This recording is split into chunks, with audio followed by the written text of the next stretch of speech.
Many species of bacteria propel themselves through their environment by spinning helical motorized flagella. Rhodobacter cells have one flagellum each, whereas E. coli cells have multiple flagella that rotate in bundles. Each flagellum consists of a helical filament that is 20 nanometers wide and up to 15 microns long, and spins on the order of 100 times per second.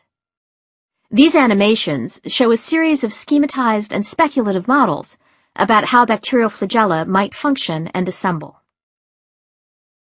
Just outside of the cell wall, the filament is connected to a flexible rotating hook.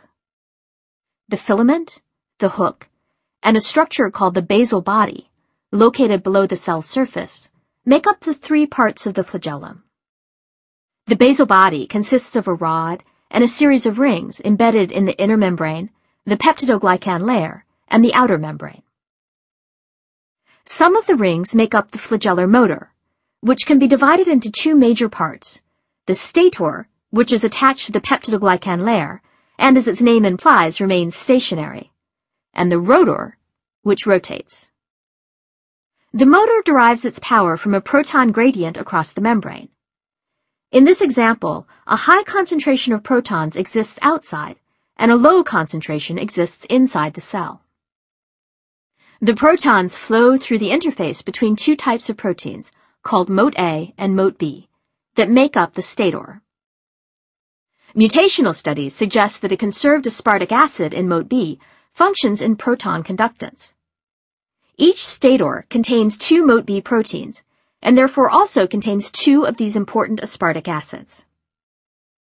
Although the molecular mechanism of rotation is not known, one possible model describes protons moving through the channels in the stators and binding to the aspartic acid in the mote B proteins.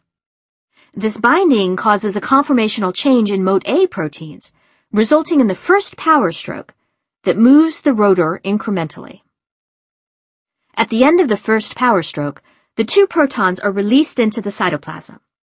The proton loss causes a second conformational change that drives the second power stroke, once again engaging the rotor. Although the mechanism for motor function is not yet certain, many details of flagellar assembly have been determined. Flagella begin their assembly with structures in the inner membrane. 26 subunits of an integral membrane protein called Fli-F come together in the plasma membrane to form the MS ring. The Fli-G proteins assemble under the MS ring. Fli-G, along with Fli-M and Fli-N proteins, make up the rotor. Flagellar proteins destined to be part of the extracellular portion of the flagellum are exported from the cell by a flagellum-specific export pathway and assembled at the center. Mote A and mote B form the stationary part of the flagellar motor, the stator. Both are integral membrane proteins, but mote B is also anchored to the rigid peptidoglycan layer, keeping the stator proteins fixed in place. The subunits of the rod portion of the rotor move up through the hollow cylinder in the assembly, and assisted by cap proteins, build up the rod in a proximal to distal fashion. Another set of rings, called L and P rings, are found in gram-negative bacteria such as E. coli. They penetrate the outer membrane, forming a bearing for the rod.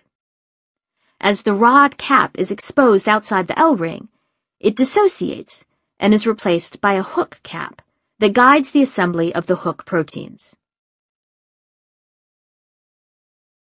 After the hook is assembled, the hook cap dissociates, and a series of junction proteins assemble between the hook and future filaments. Finally, yet another cap is built, and filament proteins assemble. Like the rod and hook proteins, they travel through the hollow channel inside the filament to reach the distal end.